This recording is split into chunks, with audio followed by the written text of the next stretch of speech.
When I was 7 years old, I got my first silver fillings, which my parents were told were silver.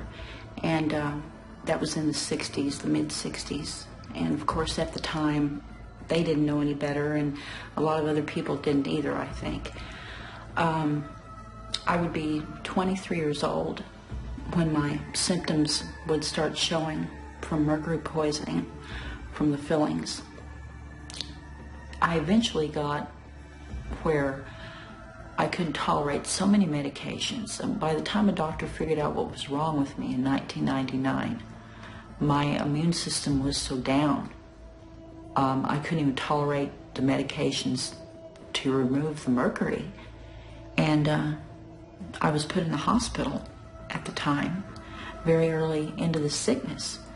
And I remember a doctor looked at me and he said, if you can't keep food down, he said, you may have to put a tube in your stomach. And when I heard that, though I didn't know what was wrong with me, I didn't believe that that was the thing to do. And so when you look at people who are sick like this, you can't just treat them with a drug for immune system illness. You can't just treat them with a drug for nervous system irritability. You have to look at the underlying roots of where these are coming from. Mercury is very often a common denominator. Why? 150 million Americans or more are walking around with a toxic waste dump in their mouth. They are constantly putting mercury into their system. It goes straight into the brain as mercury vapor, especially into the part of the brain with memory, sensation, and also pain awareness. And it also goes into the rest of the body where it impacts the defense system dramatically. Remember, these two systems are cousins. They are related to each other and they signal each other all the time. So when you look at mercury toxicity, very often people will come down with a constellation of symptoms. They don't have one thing or two things. They have a dozen serious problems. That's why they're seeing several different doctors. The problem isn't that they've got all these separate problems. It's coming from one or two root sources. And when you start to fix those, like fixing mercury toxicity, so many clinical problems begin to dramatically improve. So we reduce the hypersensitivity by reducing the toxic metals, not by giving them drugs to squash the hypersensitivity. That's an immune system trying to work normally. It's being blocked. Remove the blockage from it.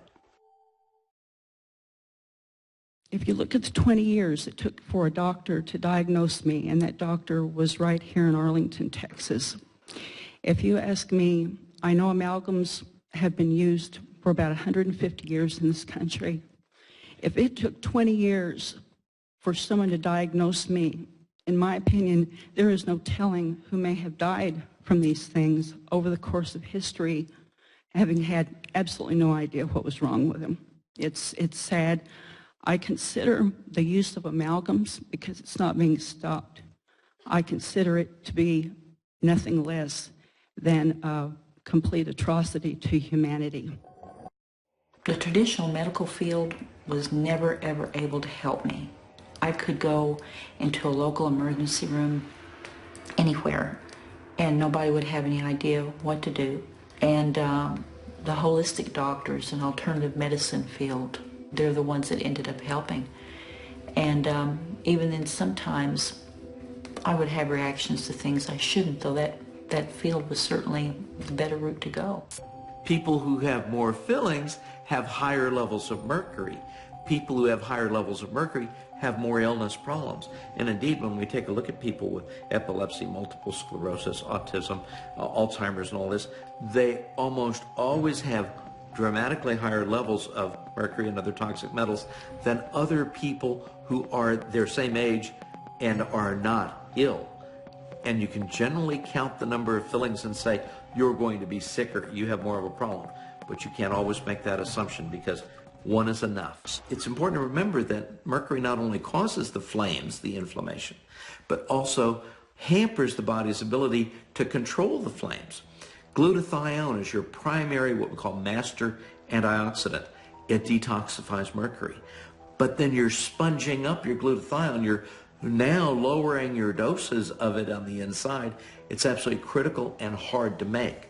So if you're spending your glutathione trying to get rid of the mercury, you're not able to control the flames in the background. So mercury not only makes you sick, but it makes you sicker. And all of those processes work, especially with toxic metals and toxic chemicals. We are literally burning ourselves up on the inside.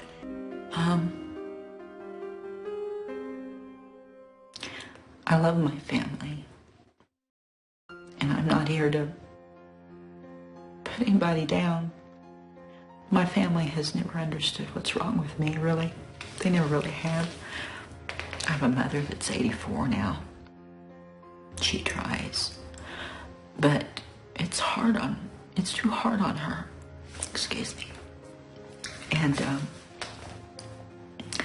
the rest of my family just really don't, they don't understand. I think I gave up long ago with that. They just don't understand. But then a lot of people don't understand. Most doctors don't understand.